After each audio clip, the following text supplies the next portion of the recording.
방금 소개받은 경제연구소 신경정연구실 윤순봉 부장입니다.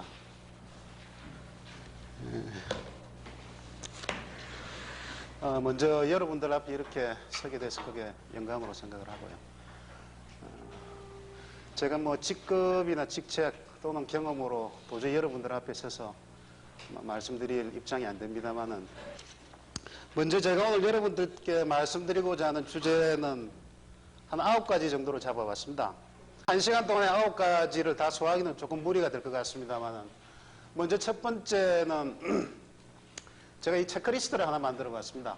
현재 저희 그룹이 안고 있는 대기업병 현황이 어떤 건지 한번 같이 체크리스트를 한번 해보도록 하고요. 두 번째는 대기업병에 대한 정의하고 기원, 그 다음에 일본, 미국 그룹의 대기업병 사례, 그 다음에 원인과 특징하고 대기업병 치유 방안, 마지막으로는 이런 대기업병을 치유하기 위해서는 우리가 어떠한 가치관을 가져야 될 거냐 하는 9가지를 차례대로 한번 쭉 말씀을 드리도록 하겠습니다. 먼저 교재 1페이지에 보시면요, 대기업병 진단 체크리스트라 그래가지고 이 설문서가 한 8가지 정도가 있습니다. 1페이지에 있는 게 우에노 아키라라고 일본의 그 조직 진단학자고요. 2페이지부터는 아스카 키라라는 분인데, 이분들이 이 대기업병을 진단하는 체크리스트로 이렇게 만들어 놓은 걸 제가 그대로 한번 인용을 해봤습니다. 이 8가지 종류가 첫 번째 있는 건 회사 전반에 대한 거고요. 두 번째부터 8번째까지 있는 게 그 탑에 대한 거, 회사 전체에 대한 거, 또 부문별로 나누어서 사무 부분, 관리 부분, R&D 생산 부분, 영업 판매 부분, 기타 부분, 이래서 8장이 있습니다. 그래서 아마 지금 한 1, 2분 정도 여러분들께서요, 요 8장 중에서 자기 입장에 가장 맞겠다고 생각하시는 시트를 아무거나 하나 선택을 하셔가지고 한번 쭉 펜 가는 데로 한번 체크를 한번 해보십시오. 뭐 예를 들어서 R&D 부분에 계시면 R&D 쪽 하셔도 될 것 같고, 지원 부분에 계시면 회사 총괄이라든지 탑 부분 하시면 될 것 같고, 8개 중에 아무거나 하나 골라 하셔가지고 쭉 체크를 한번 해보십시오.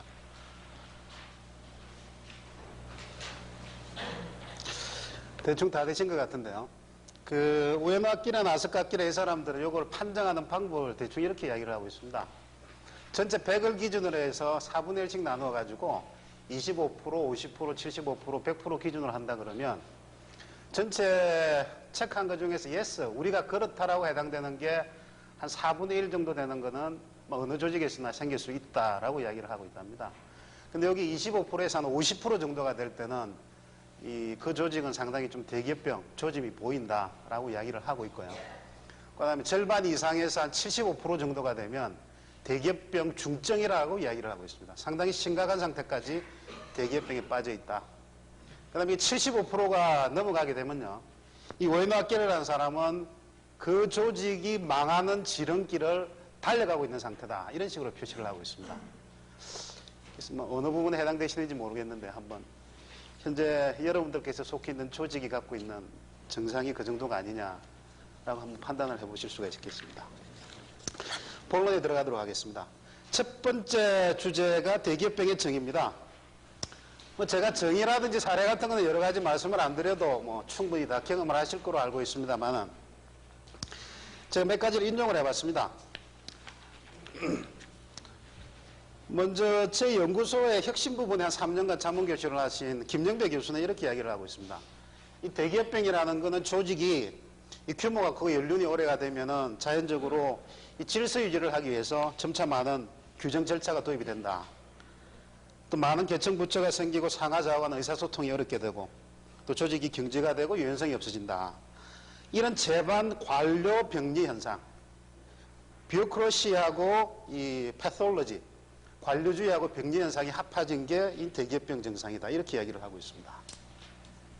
그 다음에요, 이 그린과 벨이라는 사람은 이 기업 문화 이 연구가인데요, 이 마크 그린이라는 사람하고 존 벨이라는 사람은 이 숨겨진 이익을 찾아서라는 책을 써가지고 히트를 친 적이 있습니다. 이 사람들 주장은 기업 이익 중에서 상당 부분이 대기업병으로 인해서 안 나오고 있다. 이 대기업병을 퇴치를 하면 기업 이익이, 이 숨겨진 이익이 나올 수 있다라고 주장을 하는데요.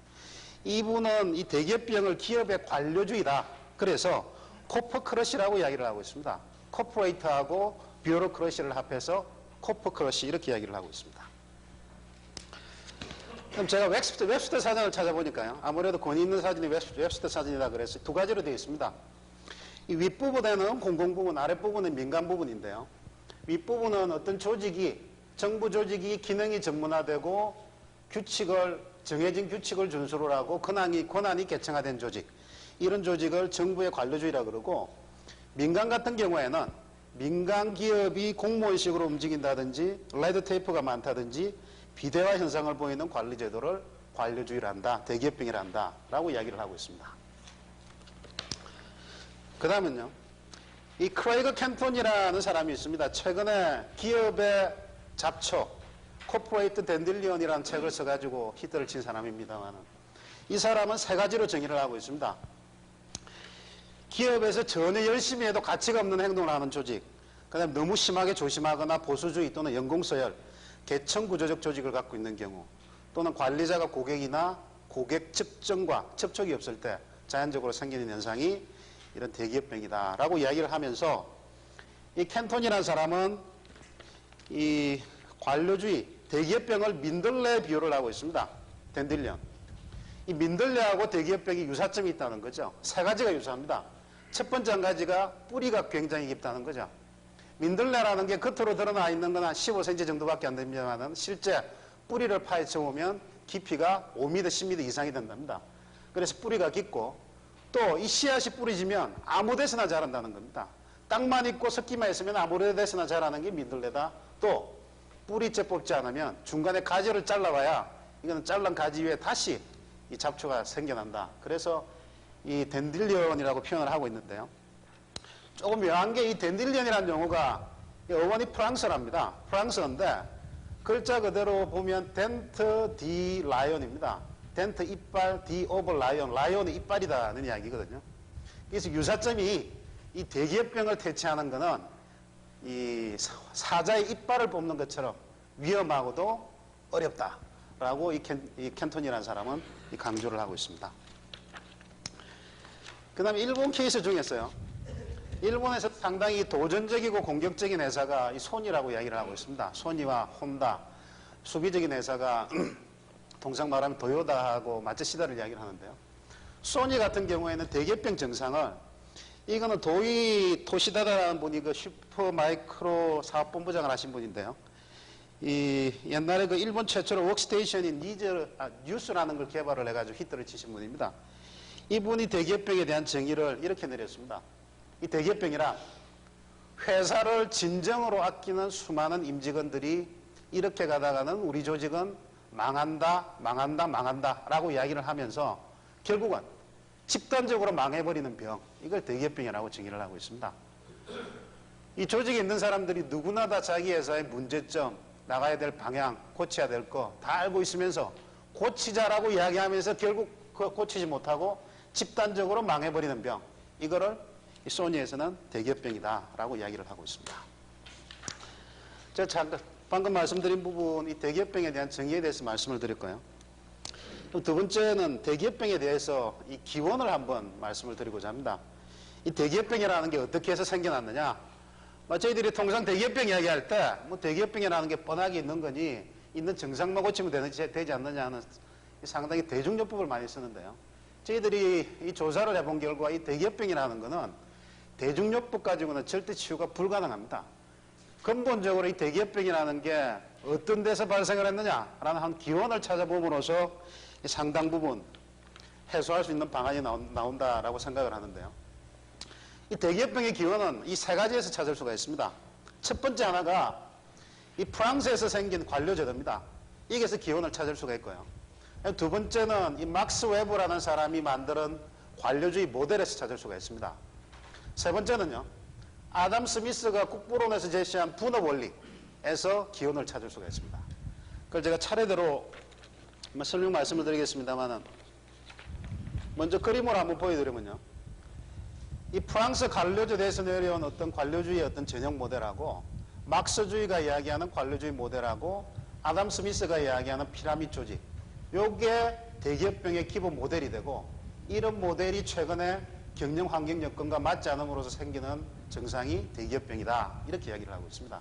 차례대로 이 관료제도와 막스주의의 관료주의 모델하고 분업 원리 이 세 가지를 설명을 드리겠습니다. 이 관료제도, 소위 관료주의라고 이야기할 때 저희들이 뷰로크러시라고 이야기를 합니다만은 이 뷰로크러시라는 어원 역시 프랑스에서 출발을 합니다. 프랑스에서 이 뷰로라고 이야기할 때는요, 서랍이 많이 달린 책상, 그런 걸 뷰로라고 이야기를 합니다. 그래서 그런 책상이 많은 부처가 정부 부처다. 그래서 정부 부처가 뷰로다. 이렇게 이야기를 하고요. 일단 뷰로크래트라는 것은 이런 뷰로에 앉아서 근무를 하는 사람, 이런 걸 뷰로크래트라고 이야기를 하고 있습니다. 근데 이 프랑스에서 뷰로크러시는 크게 문제가 안 됐습니다만은 이게 영국으로, 대영제국으로 넘어오면서 이 관료주의가 문제가 되기 시작합니다. 아시는 바와 같이 영국이라는 나라가 이 성문법을 갖고 있는 나라가 아니고 불문법을 갖고 있는 나라입니다. 그러다 보니까 이 법률 서류가 굉장히 많죠. 웬만한 업무 안 하려고 해도 법률 서류가 이거만큼 생깁니다. 근데 이 법률 서류가 워낙 많다 보니까 이게 테이프로 묶이는 게 아니라 법률 서류를 묶을 때 전통적으로 영국 사람들은 빨간 줄, 레드 테이프로 이 법률 서류를 묶었다는 겁니다. 하도 양이 두껍다 보니까. 그래서 통상 저희들이 관료적 형식주의, 쓸데없는 문서를 많이 만들고 페이퍼를 양산하고 할 때 저희들이 레드 테이프를 끊어라 이런 식으로 이야기를 하는데요. 이 레드 테이프라는 어원이 영국에서 법률 문서를 묶는 붉은 줄, 이게서 어원이 생겼다라고 이야기합니다. 그래서 영국으로 넘어오면서 형식주의가 상당히 심해진 거죠. 그래서 예를 들면 IBM 같은 조직에서 관료주의를 타파하자라고 할 때 캐치프레이즈 내거는 게 카트, 레드 테이프 이런 식으로 이야기를 하거든요. 빨간 줄을 끊어라. 이런 게 형식주의를 없애라. 라는 어원 자체가 이쪽 대영제국에서 어떤 관료주의에서 나온 거다라고 이야기를 하고 있습니다. 이게 미국으로 넘어오면서 조직 비대화 현상이 생기고요. 그 다음에 이런 형식주의 이 비대 조직이 이 과거만 하더라도 행정 부분이 민간 부분보다 앞섰기 때문에 상당히 이런 노하우 자체가 민간으로 흘러넘어가면서 민간 기업도 상당히 관료제도에 물이 들었다. 그렇게 이야기를 하고 있습니다. 이 첫 번째 기원이 소위 프랑스에 시작된 관료주의 모델이라 그러면 그거를 훨씬 더 발전시킨 사람이 이 막스 웨버라는 사람입니다. 산업혁명이 일어나고 나서 20세기 초가 되자 이 산업혁명에 따른 혼란을 여러 가지 정리하기 위해서 새로운 그 경제, 경영학자들이 새로운 조직 모델들을 상당히 많이 만들어냅니다. 이 페어이라는 사람들이라든지 뭐 에머슨이라는 사람이라든지 또 프레드릭 테일러라는 사람, 이런 사람들이 여러 가지 모델을 만들어내는데요. 그 중에 독일의 사회학자 중에 한 사람이 막스 웨버라는 사람이 이 관료주의 모델을 만들어냅니다. 이 관료주의, 이 막스 웨버라는 사람이 70년 전에 관료주의 모델을 만들었을 때만 하더라도 이 막스 웨버의 주장은 지구상에서 가장 효율적으로 조직을 운영할 수 있는 방법이 관료주의 모델이다 라고 제시를 합니다. 제시를 하면서 핵심 개념으로서 한 6가지 정도를 이야기하죠. 조직은 계층구조적으로 이루어져야 된다. 명령은 일사불란하게 이 상위 하달이 돼야 된다. 그 다음에 조직에 있는 사람들은 비인간적으로 취급을 해야 된다. 또 경력에 따라서 포스트를 준다. 라인과 스텝을 구분을 하라. 기록은 보존을 하라. 이런 6가지를 가지고 관료주의 모델을 만들어내고 있습니다. 상당 부분 저희 아직까지도 우리나라를 포함한 많은 기업들이 갖고 가고 있는 모델이 막스 웨버가 만들었던 70년 전에 만들었던 모델로 조직이 운영되고 있다라고 이야기를 하고 있습니다. 그 다음 세 번째 기원을 찾아보면요. 이거는 아담 스미스가 1776년에 이야기했던 국부론에서 이야기했던 분업의 원리에서 기원을 찾을 수가 있습니다. 이 아담 스미스가 이 핀 공장을 가지고 분업의 논리를 이야기를 한 이후에 실제 이게 경영에 접목된 것은 1820년에 미국의 이 철도 산업에서부터 시작이 됐습니다.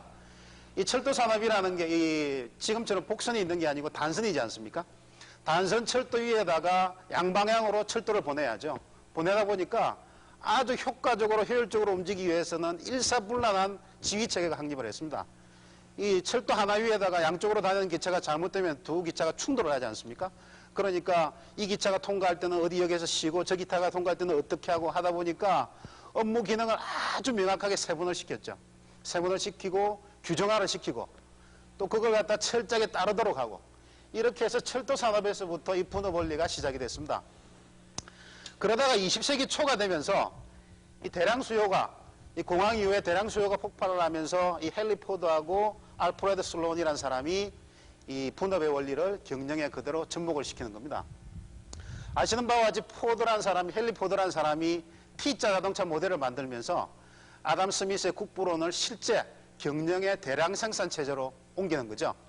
거기다가 이 헨리 포드라는 사람은 추가로 더해가지고 소위 말하는 컨베이어 시스템까지를 발명을 하게 됩니다. 사람이 물건 따라서 움직이는 게 아니라 물건이 사람 앞으로 오게 하는 시스템, 이걸 포드가 만들죠. 거기다가 한 걸음 더 앞서서 발전시킨 사람이 알프레드 슬론입니다. 제너럴 모터의 회장이죠. 이 알프레드 슬론이라는 사람은 이런 대량 생산 체제, 분업의 원리를 생산에서만 적용한 게 아니라 경영 전 부분에다가 적용을 합니다. 경영 전 부분도 업무를 잘게 잘라서 전문화를 시키고 일일이 담당을 시키고 관리 감독자는 그 일에 대한 결과만 챙기면 된다. 그래서 임원들은 전문가가 아니라 제너럴리스트가 필요하다. 그래서 목표를 주고 과정을 챙기고 결과를 챙기면 회사는 잘 돌아갈 것이다 라고 실제 운영한 사람이 알프레드 슬론입니다. 이게 2차 대전 후가 되면서 1960년대까지는 포드의 맥나마라 회장이라든지 ITT의 제닌 회장, 제너럴 일렉트릭의 존슨 회장 같은 사람은 사업을 운영하는 데까지도 이런 분업의 원리, 전문화 원리 이런 걸 적용을 하게 됩니다. 그래서 저희들이 익히 잘 알고 있는 피라미드 조직 구조가 이때 정착이 되는 거죠. 제가 이때까지 말씀드린 걸 다시 아까 OHP로 보여서 말씀을 드리면요. 이 대기업병의 기원은 세 가지가 되겠습니다. 첫 번째가 프랑스 관료주의 모델이 되고, 두 번째가 막스 웨버 모델이 되고, 세 번째가 아담 스미스가 이야기했던 분업의 이론입니다. 근데요, 이 세 가지가 합해져가지고 대기업의 모델이 됐는데, 이게 20년 전까지만 하더라도 경영상 아무런 문제가 없었다는 거죠.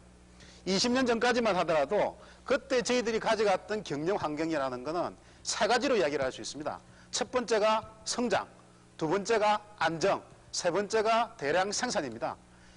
이 대기업의 모델은 이 성장, 안정, 대량 생산의 모델에서는 가장 조직을 효율적으로 운영할 수 있는 방법이었습니다.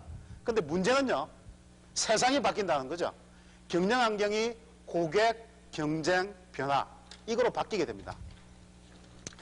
이거는 뭐 여러분들 잘 아시는 마이클 해머라는 사람이 이 코퍼레이트, 리엔지니어링 더 코퍼레이트라는 책에서 3C라고 이야기를 하고 있습니다. 변화, 경쟁, 고객, 이 세 가지 공이 다 시작 글자가 C자로 시작이 되죠. 변화의 change, 경쟁의 competition, 고객의 customer, C자로 시작이 됩니다.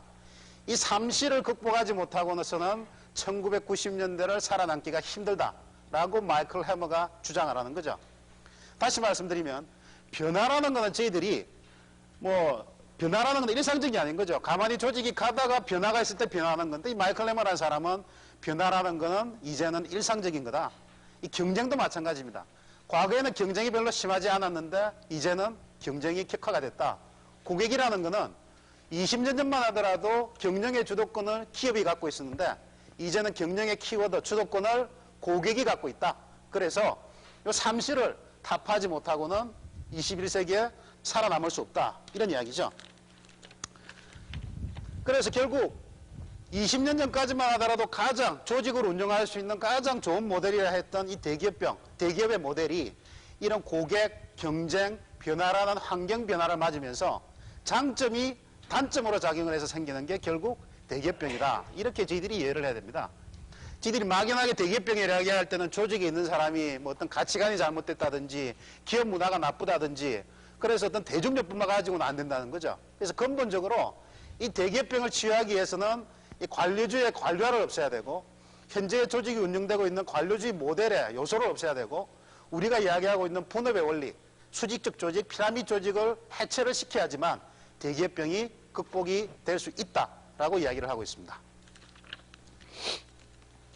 이런 대기업병에 대해서 최초로 문제를 제기한 사람은 이 파킨슨이라는 사람입니다. 이 파킨슨이라는 사람은요, 영국의 저술가면서 경제학자입니다. 파킨슨 법칙을 비롯한 한 60권 이상의 저술을 남긴 사람인데요. 이 사람이 과거에 1957년 정도 돼서 영국의 해군성하고 식민지성의 행정 인력, 정가 추세를 연구하는 과정에서 이 조직이라는 것은 주어진 역할이나 임무하고는 전혀 상관없다.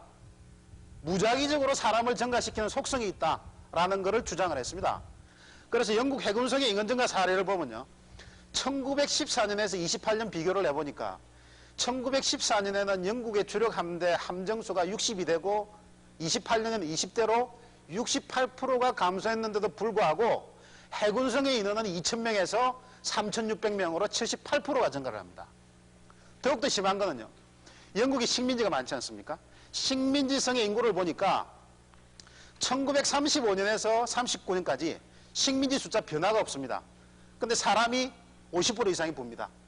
43년까지 전쟁 중에 식민지가 감소했는데 또 증가를 하고 47년, 54년에는 신생 독립국이 많이 생겼는데도 불구하고 결국은 독립국이 아주 감소했는데도 불구하고 식민지성의 인구는 372명에서 1600명으로 무려 5배가 올라간다는 거죠.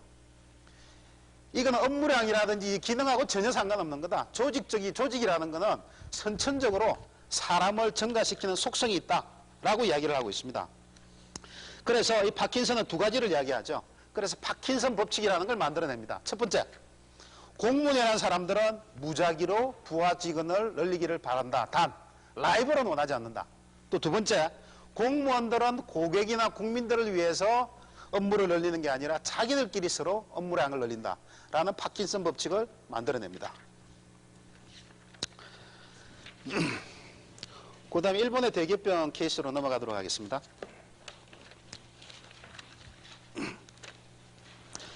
일본에서 이런 대기업병이 문제가 된 거는 아까 제가 말씀드린 대로 환경 여건이 성장, 안정, 대량 생산 시대에서는 거의 문제가 안 됩니다. 그런데 1970년대 중반에 오일 쇼크가 오면서 경쟁이 어려지니까 마른 걸레도 다시 짜자, 이런 식의 철저한 원가 절감 운동에 들어갑니다. 들어가면서 자기들이 조사를 해보니까 많은 이 불합리한 요소들이 조직이 크고 관리화된 현상에서 나타난다. 그래서 그때부터 대기업병이 문제가 되는 거죠. 그리고 이런 대기업병의 관료주의 현상에 대해서 최초로 대기업병이라고 명칭을 붙인 사람은요, 오모로라는 회사가 있습니다. 오모론의 그 회장을 역임하신 다테이시 가츠마라는 분이 계십니다. 이분이 1983년 1월 달에 이 대기업병이라는 용어를 처음으로 공식적으로 사용을 했습니다. 그때 그 연두 기자회견 때 이 대기업병이라는 용어를 사용을 했는데요. 왜 사용을 했느냐 하면 오모론이라는 회사의 주력 제품이 이 제어기기입니다. 제어기기 마켓슈어가 40%에서 37%로 다운이 되죠. 조사를 해보니까 신제품에 대한 개발, 개선 기간이 지연이 되고 또 고객 요구에 대한 대응이 또 늦어지고 또 고정국 고객이 이탈을 하고 이런 현상이 생깁니다. 거기다 특히 이런 많은 문제점들이 탑에까지 전달이 되지 않습니다. 그래서 이 다테이시 회장은 벤처기업 중에서 가장 대표적인 회사인 우리 오모론에서도 이런 대기업병이 빠졌다라고 이야기를 하면서 그때부터 일본 기업들은 대기업병이다 이런 용어를 사용을 하게 됩니다. 그 다음에 도요다의 경우를 하나 말씀을 드리겠습니다. 이 도요다가 대기업병이 문제가 된 것은 1988년, 89년입니다. 도요다의 큰 그 대외적인 이 자기 신뢰가 실추되는 일이 일어나죠. 1988년에요. 도요다가 이 코로나라는 신차를 개발을 해서 시장에 출시를 합니다. 출시를 했는데요. 10개월 만에 클레임이 주요 부품 결함이 3,000건 클레임이 들어옵니다. 이 3,000건 정도의 클레임이 들어오면 당연하게 리콜 조치를 해야 됩니다. 내놓은 차를 전부 다 수거를 해서 다 고치는 리콜 조치를 해야 되는데도 불구하고 이 도요다가 리콜 조치를 안 합니다. 그래서 급기야는 1989년 9월 12일 날 이 통산성 장관이 도요다 회장한테 공개적으로 경고 서한을 보냅니다. 일본에서 대표적인 이 국가적인 기업이 이런 식으로 3,000건에 가까운 이 클레임이 났는데도 왜 리콜 조치를 하지 않느냐라고 공개적으로 서한을 보내게 됩니다. 그래서 도요다에서 난리가 나죠. 결국 조사를 해보니까 이 3,000건에 대한 클레임에 대한 문제가 도요다 임원 어느 분 한 사람도 몰랐다는 겁니다. 밑에 부장 레벨에서 자기들끼리 서로 책임 전가만 했다는 거죠. 엔진 그람이 제조해서 잘못했다. 아니다. R&D가 잘못 만드는 거다. 아니다. 고객이 잘못한 거다. 이런 식으로 서로 책임 전가만 하다가 이런 경고 조치를 맞게 됩니다. 그래서 도요다 같은 경우에는 이 우리 회사가 상당히 커뮤니케이션, 바람이 제대로 통하지 않는 조직 아니냐, 이런 식으로 해서 대기업병 문제가 대두가 됩니다. 그래서 밑에 있습니다만은 도요타 같은 경우에는 대기업병 증상이 세 가지입니다. 사원이 외부에 대해서 마치 대단한 것처럼 생각을 하고 있고요. 두 번째는 조직 내 커뮤니케이션이 나쁘다. 세 번째는 의사결정이 상당히 나쁘다. 이런 세 가지 종류로 대기업병 증상을 이야기를 하고 있습니다. 일본 경우 자료는 한번 시간이 나시면 책자를 쭉 보시면 될 것 같고요. 미국 경우로 넘어가겠습니다. 29페이지가 되겠습니다.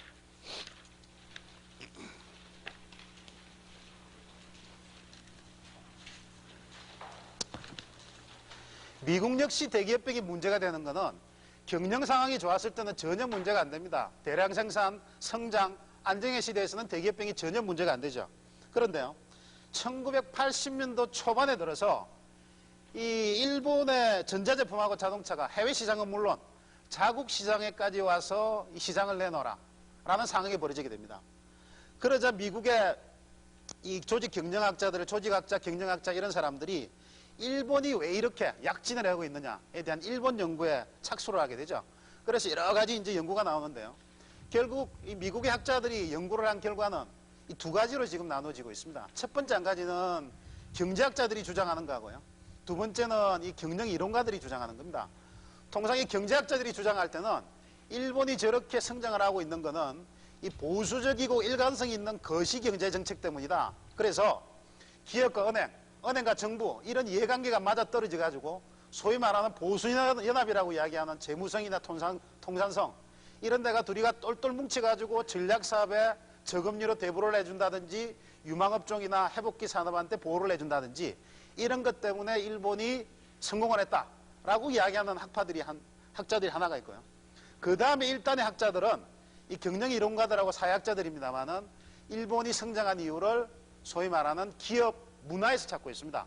일본의 기업 문화가 미국의 기업 문화하고 다르다는 거죠. 그래서 예를 들면요, 어떤 집단적인 움직임이라든지 종신고용제도라든지 또는 집단 의사결정이라든지 기업별 노조, 141 노조, 또 협력업체를 예술 수준까지 올린다든지 평생도록 종업원을 교육시킨다든지 이런 여러 가지 기업 문화에서 일본 기업이 미국을 앞서고 있다라고 이야기를 하고 있습니다.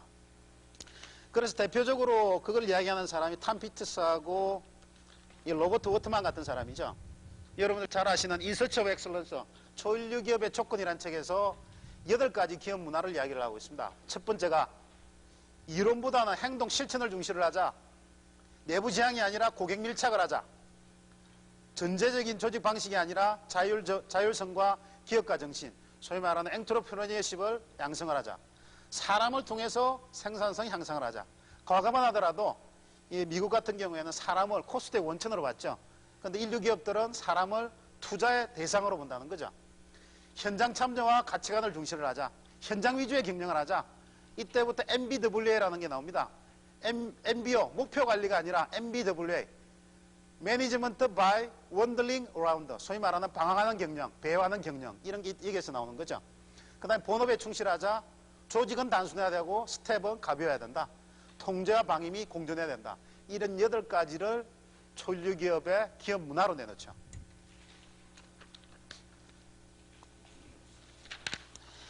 일본의 기타야 유키오로 한 사람이 IBM의 어떤 업적을 탐피트스가 내놓은 8가지 기준 가지고 한번 비교를 해봤습니다. 10년 전에 이걸 평가를 했을 때는 8가지 전체 IBM이 All A를 맞았다는 거죠. 근데 10년이 지난 현재 보니까 IBM이 상당히 업적이 나쁘다. 그래서 피테스트가 이야기했던 8가지가 어떻게 바뀌었느냐를 조사를 해보니까 All A를 봤던 게 이렇게 전부 다 B로 전락을 하고 있습니다. 행동 중시 B, 고객 밀착 B, 자율성 B, 그 다음에 단순한 조직 B, 통제 반영 공정 B, 본업 충실 이거는 A도 줄 수 있고 C도 줄 수 있다라고 이야기를 하는데요. 컴퓨터 산업만 그대로 찍겠다는 의미에서는 A를 줄 수 있지만 너무 메인프레임만 고수를 해서 PC 쪽으로 못 옮겼다. 그게 IBM 몰락의 주요 원인이다 이야기하면 C다라고 이 사람은 주장을 하고 있습니다. 그럼 제너럴 모터의 대기업병에 대해서 말씀을 드리겠습니다.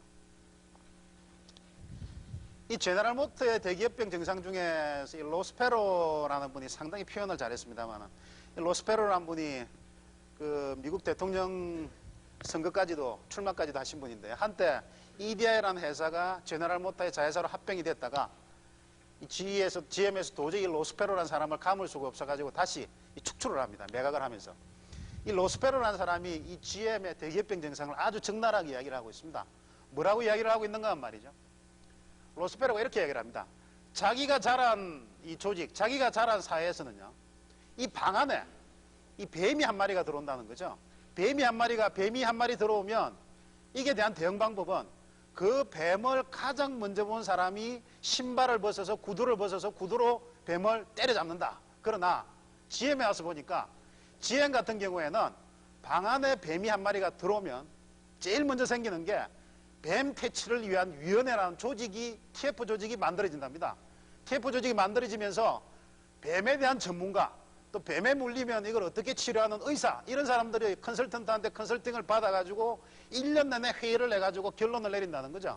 그 회의의 결론은 뭐냐면 뱀을 가장 먼저 본 사람이 구두를 벗어서 두드려 잡아라. 그런 식으로 결론을 내린다는 겁니다. 그게 제너럴 모터의 대기업병 증상을 아주 로스페로가 적나라하게 표현을 한 겁니다.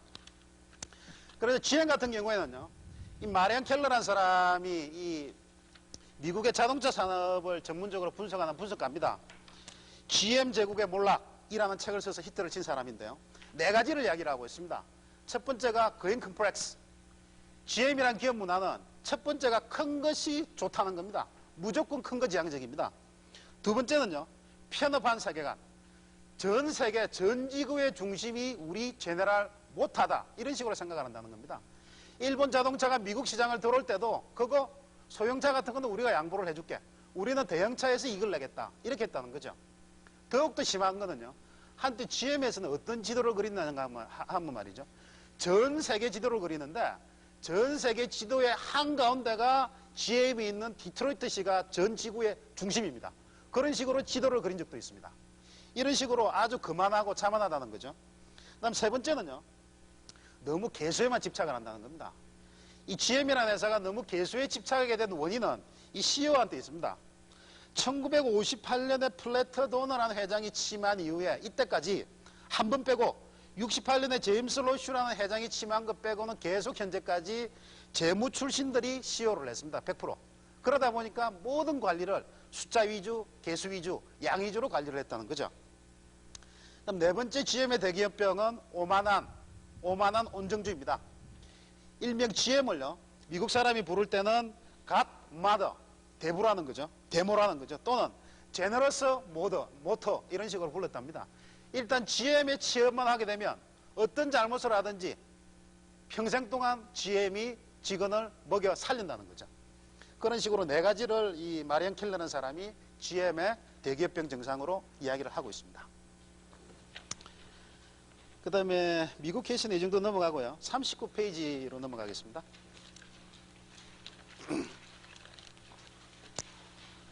이 대기업병이 요새 문제가 되면서 새롭게 아주 재미난 용어들이 많이 등장을 하고 있습니다. 그 중에 한 가지가 이 좀비즘이라는 거죠. 좀비족. 이 좀비라는 건 원래 서아프리카에 사는 이 부두족이라는 종족이 있습니다. 이 종족이 숭배하는 뱀의 신이 있습니다.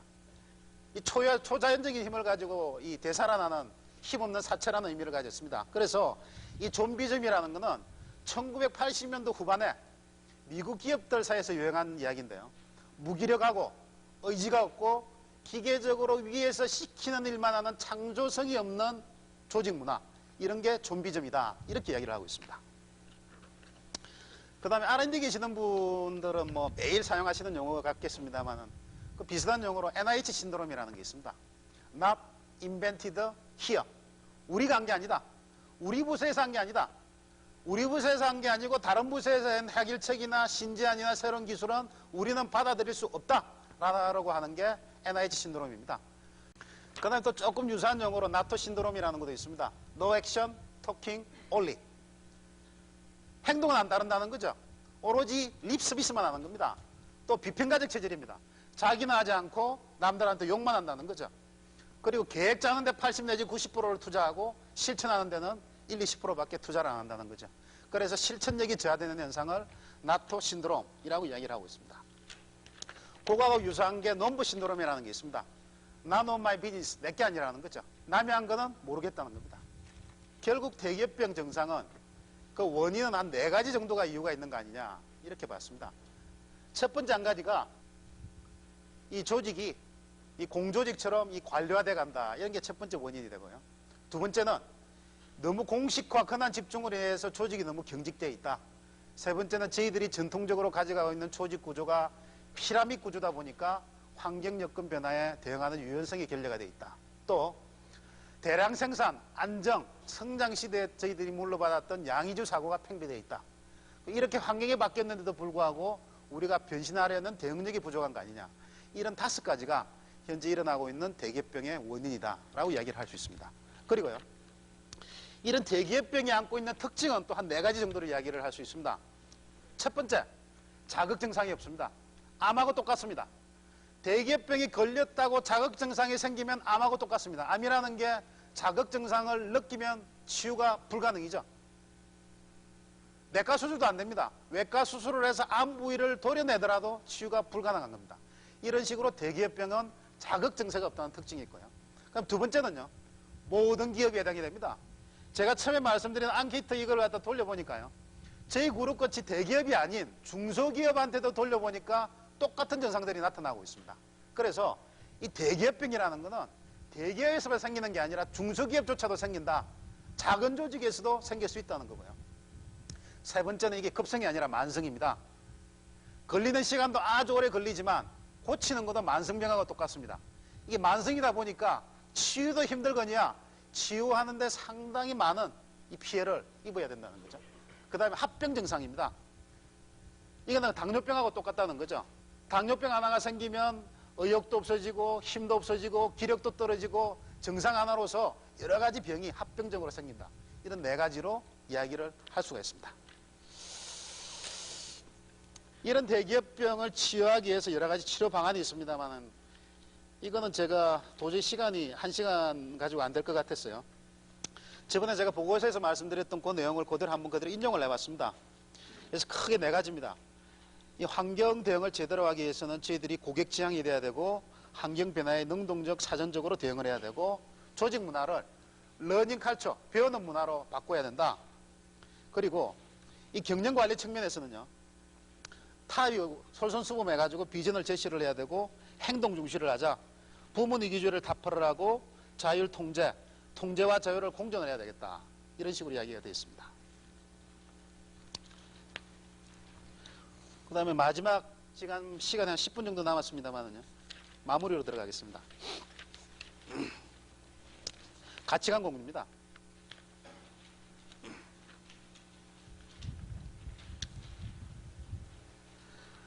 제가 이따까지 말씀드린 부분이 대기업병에 대한 어떤 증상이라든지 특징이라든지 현황 또는 기원 이런 걸 말씀을 드렸습니다.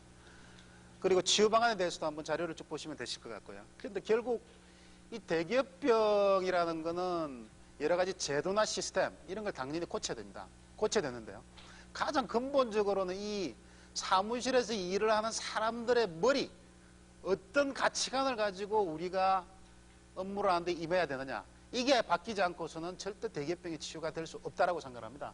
그래서 저희들이 뭐 신경영 사상하고도 거의 일치를 합니다만은 이 대기업병을 치유하기 위해서 저희들이 가져야 될 가치관을 한 8가지 정도를 열거를 해봤습니다. 고객 중시, 변화를 수용하는 자세, 원점 사고, 목적 사고, 가치 사고, 전원 참가, 혁신형 배양, 내탓 사고, 이렇게 한 8가지 정도를 해봤는데요.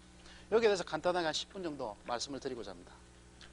이 고객 중시가 되기 위해서는 최소한 이 3가지가 되지 않고서는 고객 중시라는 이야기를 하지 말라라고 이야기를 하고 있습니다. 첫 번째가요, 역지사지. 두 번째가 고객이 원하거나 기대하는 상품 서비스를 만들어주자. 세 번째가 고객 만족도로서 사람이나 조직을 평가를 하자. 이 3가지가 안 되고서는 고객 만족은 기본적으로 될 수 없다라고 이야기를 하고 있습니다. 첫 번째가 역지사지입니다. 상대방 입장에서 생각하자는 거죠. 다시 말씀드리면 고객 입장에서 생각을 하자는 겁니다. 저희들이 사용하는 용어 하나라도 고객 입장에서 사용을 하자는 거죠. 예를 들면 이겁니다. 이 매표소 이야기를 제가 말씀을 좀 드리고 싶은데요.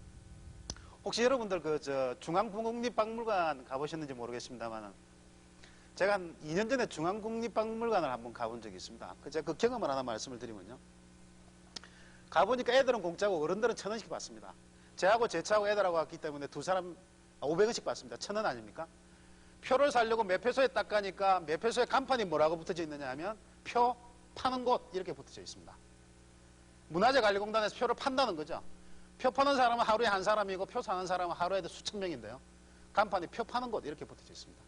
용어가 당연히 표 사는 곳으로 바뀌어야 됩니다. 그거보다 조금 나은 데가 이 도로공사입니다.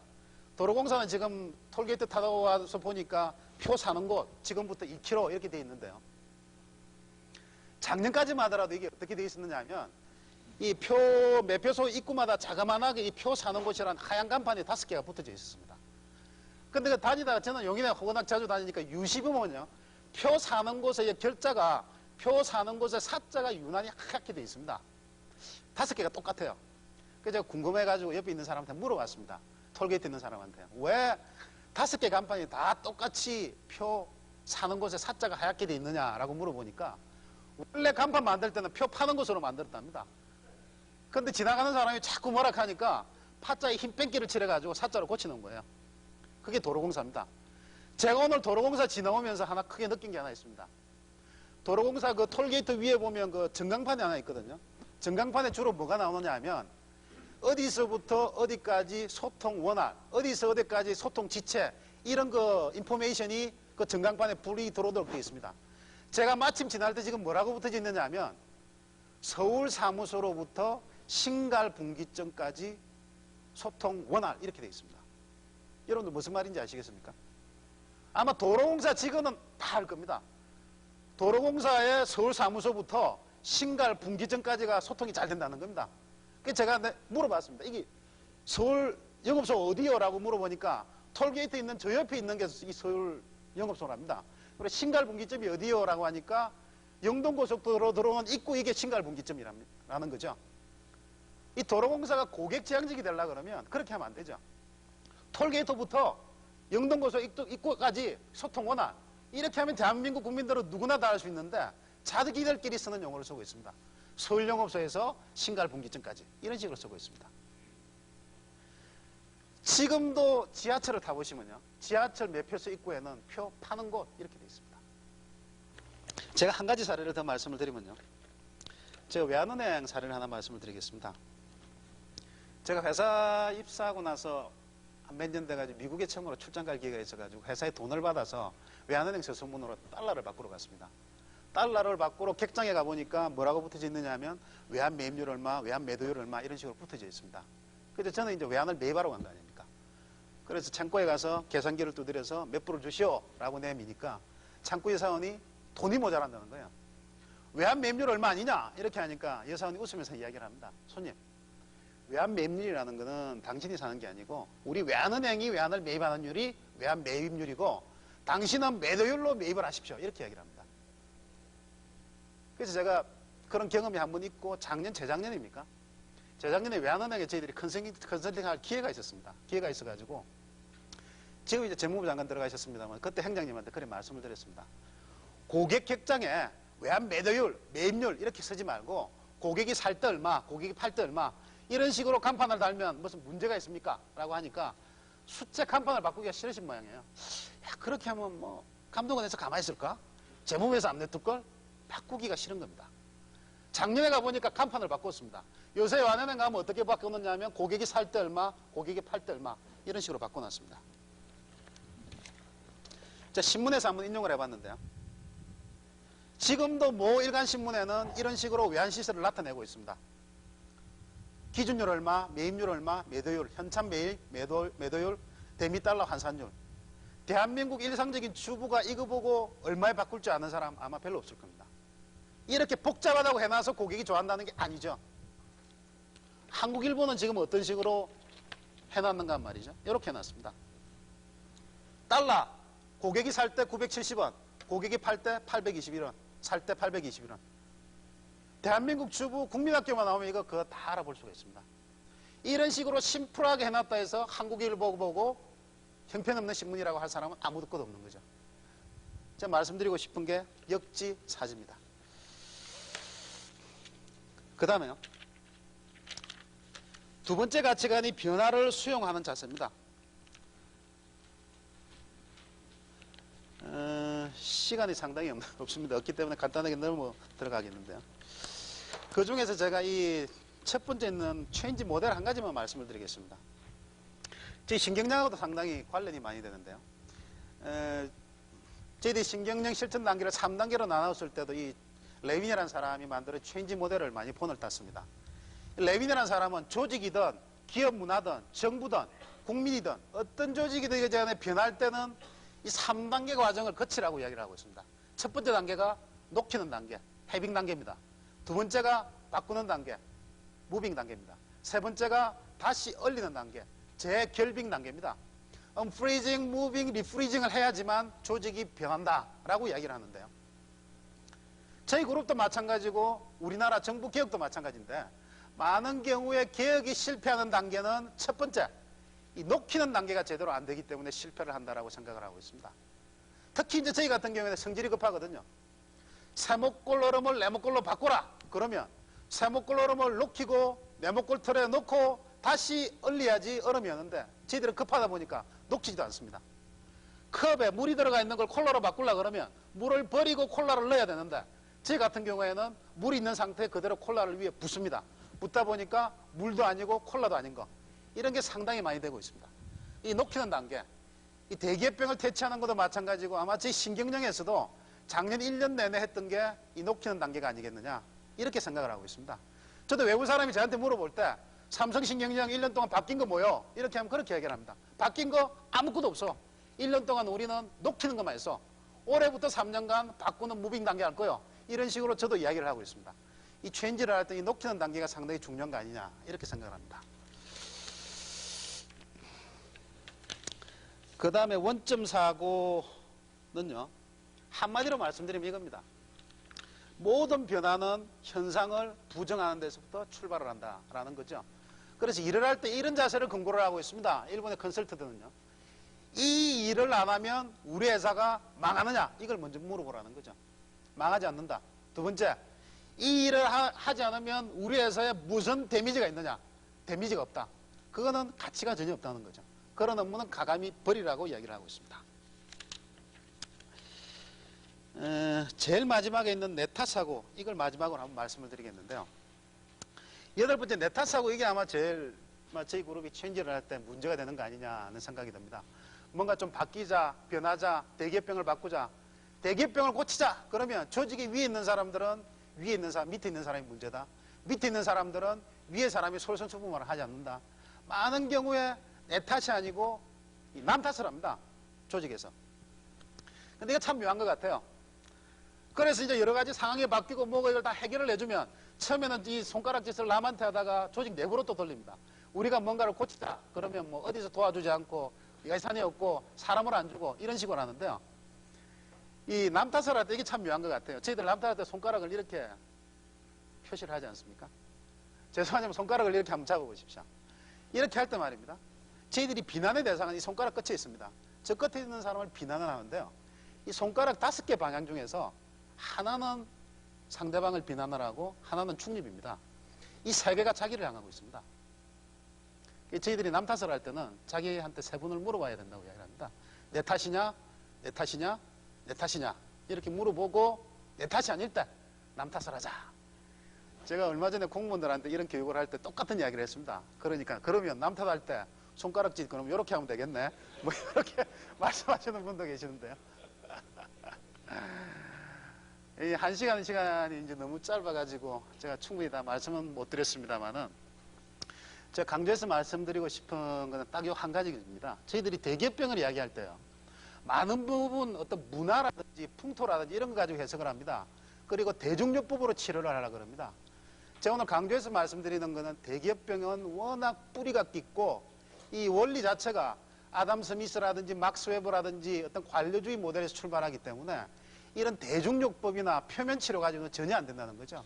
조직을 운영하는 방법, 원칙, 근본까지를 완전히 저희들이 고쳐야지만 이 대기업병이라는 건 치유될 수 있다.